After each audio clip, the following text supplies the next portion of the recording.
Bonjour à tous, j'espère que vous allez bien, que vous avez passé un très bon week-end. On va faire un petit update au niveau des marchés US. Alors, on va commencer comme d'habitude au niveau des futures E-minis, donc du S&P 500.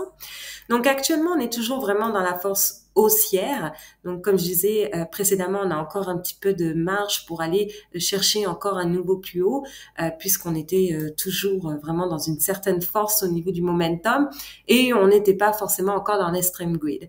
Donc là, on peut voir qu'on commence à avoir quelques divergences. Donc là, vous pouvez constater qu'on a légèrement un peu moins de momentum à court terme, hein, comme vous pouvez voir ici. Aussi au niveau du MACD, on va voir qu'est-ce que ça va faire sur des nouveaux plus hauts. Donc là, quand on dézoome, on a un niveau de résistance vers ici et un autre vers ici. Alors, comme je disais, on n'est pas encore dans vraiment l'extreme grid, hein, comme on peut constater ici. On est au niveau 68, donc quand je regarde le timeline, on n'est pas au-dessus des 75 non plus. Donc, pour l'instant, on voit bien que la force reste toujours pour l'instant à la hausse. Alors, tout ça, ça a été bien évidemment alimenté par les taux US, hein.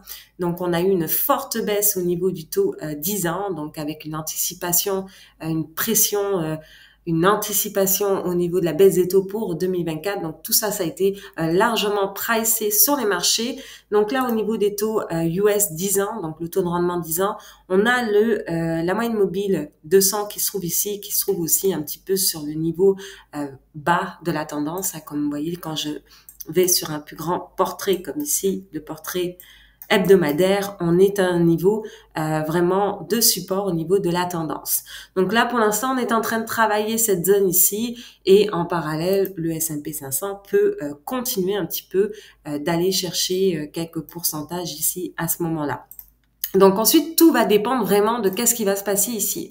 Alors, si on arrive à casser cette tendance-là, il va falloir savoir pourquoi on casse ici. Est-ce que on est toujours dans vraiment dans un contexte de désinflation sans forcément d'avoir de hausse de chômage? Donc, on est toujours avec vraiment dans un environnement non récessionniste. Donc, ça serait assez positif au niveau des marchés. Mais si on commence à casser ici et que le niveau de chômage commence à monter, là, il faudrait voir bien évidemment, puisque ça pourrait avoir des impacts sur les marchés. Alors justement, quand on regarde au niveau du ratio du S&P 500 et les obligations, on est toujours ici. Vous voyez ici, on avait eu vraiment des excès récemment au niveau du ratio, donc une surperformance par rapport aux obligations. Donc là, pour l'instant, on a juste un ralentissement de cette tendance-là. Mais comme je disais, si on casse la tendance de ce ratio-là, il faut savoir si c'est pour un boost vraiment qui nous emmène dans un boost dans ce qu'on appelle dans un environnement plus compliqué, c'est-à-dire qu'on a de la désinflation ou de la déflation, ça dépend, on verra à ce moment-là, et en plus de ça, une hausse de chômage. Donc là, pour l'instant, on n'est pas encore là, on peut pas anticiper tout cela puisqu'on n'est toujours pas vraiment arrivé à ce contexte. Et d'ailleurs, si on regarde justement au niveau du taux de chômage, on a eu des taux de chômage moins élevé cette semaine puisqu'on est passé de 3,9 à 3,6, donc 3,7, hein, comme ça a été dit dans les médias. Et ici, on n'est toujours pas passé au niveau de la zone des 50 au niveau du RSI. Donc là, pour l'instant, on a toujours un niveau de chômage qui est quand même vraiment très bas et très tolérable au niveau de l'économie. Pourquoi au niveau de l'économie? Parce qu'on a toujours une croissance positive, hein. Vous voyez ici au niveau de l'économie, de l'indicateur coïncident économique, on est aux alentours de 1,3%, donc on est toujours dans une croissance positive et en plus de ça, on a un taux de chômage résilient. Donc si on a vraiment une croissance positive, un taux de chômage résilient et des taux vraiment qui ralentissent, on va dire, c'est ce qui s'est un petit peu passé. Tout ça, ce sont des éléments positifs pour les marchés. Alors justement, il y a des fortes chances qu'en 2024, pour l'instant c'est ce qui est pricé, hein, que nous avons vraiment un pivot au niveau de la Fed. Donc là on voit ça, ce sont les taux à court terme. Donc on a les taux monétaires, on a le taux 1 an, 6 mois et 3 mois. On voit ici qu'on a un fort ralentissement par rapport à ces taux-là et on commence à avoir un renversement au niveau du MACD. Donc ça effectivement, ça peut être signe que la Fed devrait pivoter en 2024.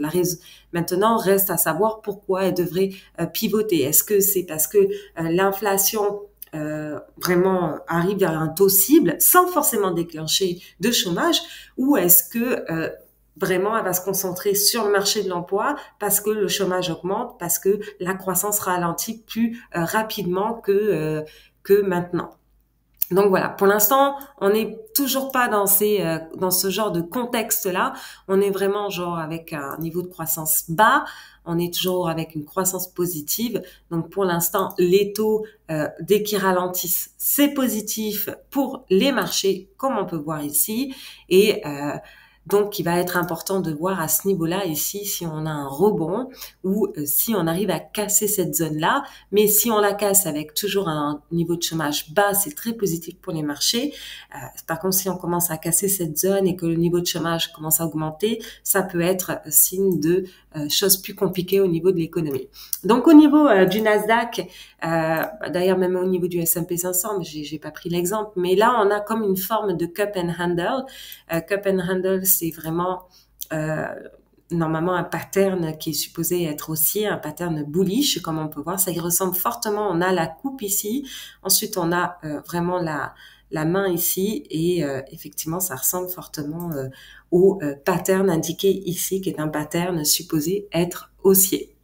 Donc, c'est la même chose au niveau du S&P 500. Si vous voyez, si je vais sur le portrait mensuel, la figure est exactement similaire. On voit ici vraiment le niveau de la cup et ici le handle. Alors aussi, ce qu'il faut savoir, c'est qu'on peut regarder aussi au niveau des attentes par rapport à certaines banques pour tout ce qui est les projections au niveau du S&P 500. On peut voir que la Société Générale et Goldman Sachs se trouvent aux alentours de 4007 et 4008, comme on peut voir ici. La Deutsche Bank, elle, se trouve sur des niveaux vraiment plus élevés au-dessus d'un S&P 500 au-dessus de 5000. La Banque américaine et la RBC vers les 5000. La plus vraiment pessimiste et encore le niveau de pessimisme n'est pas non plus dramatique puisqu'on se trouve aux alentours de 4500 et de Morgan Stanley et la Barclays, pardon. Donc voilà. Donc ça, ce sont des petites projections qui ont été faites. Donc tout ça, ça va dépendre vraiment au niveau de la croissance économique, de l'inflation et du marché de l'emploi. On va voir comment les choses vont évoluer pour l'année prochaine. Tout ce qu'on peut dire actuellement, c'est que nous sommes toujours en ralentissement de croissance économique. La croissance se trouve aux alentours de 1,3%. Mais on est toujours dans une croissance positive, on a toujours un niveau de chômage qui est quand même assez résilient. Donc, dès que les taux vraiment se détendent, c'est positif pour les marchés.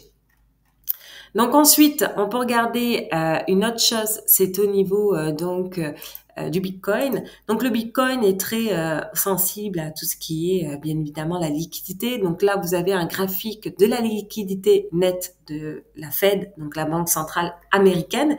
Et on peut voir que justement, dès qu'on a un typique, vous voyez ici, de liquidité, on a eu une première hausse au niveau du Bitcoin.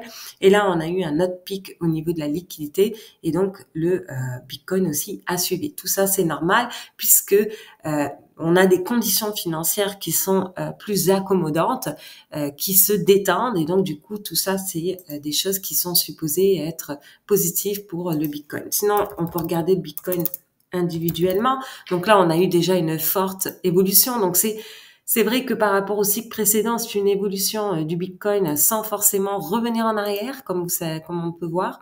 On a eu vraiment des hausses sans vraiment revenir trop en arrière. Donc ça, c'est plutôt rare comme évolution, puisque jusque-là, on a toujours eu des replis qui ont été faits à terme. Donc, je vais juste, excusez-moi, remettre ça.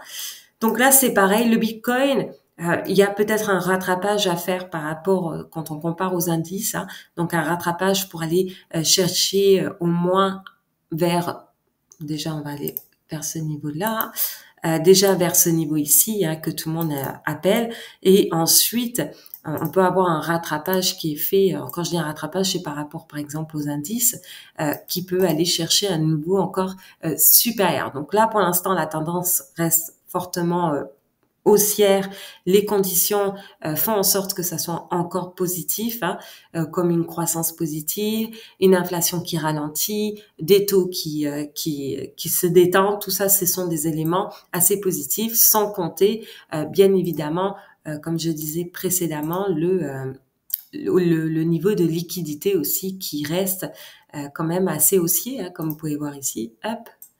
au niveau de liquidité a fait un nouveau plus haut ici. Donc tout ça, ce sont des choses positives au niveau des marchés.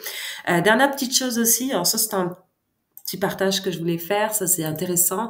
C'est un comparatif en fait de différents modèles basés sur les marchés financiers, suivant les différentes stratégies. Donc là, vous avez le buy and hold, qui est vraiment la stratégie qui semblerait être la plus rentable à terme. Une stratégie de moyenne mobile aussi, qui est quand même assez comment performante, tout simplement parce que ça suit la tendance. Le RSI, le MACD, les bandes de Bollinger, le Fear and Greed, tout ça, vous voyez, c'est si on se base que sur ça, ben, ça risque d'être moins avantageux. Le stochastique aussi. Alors c'est pour ça que le Fear and Greed Index, faut pas juste se baser dessus. C'est pas parce qu'on rentre dans des zones de greed qu'il faut arrêter d'acheter, par exemple. Ça peut continuer sur une zone d'extrême greed et la zone d'extrême greed peut continuer vraiment plusieurs semaines. Ça dépend. Comme une zone d'extrême peur peut continuer plusieurs semaines. Donc c'est pas vraiment un market timing, c'est plus une façon de définir les conditions de marché, mais c'est pas forcément un market timer.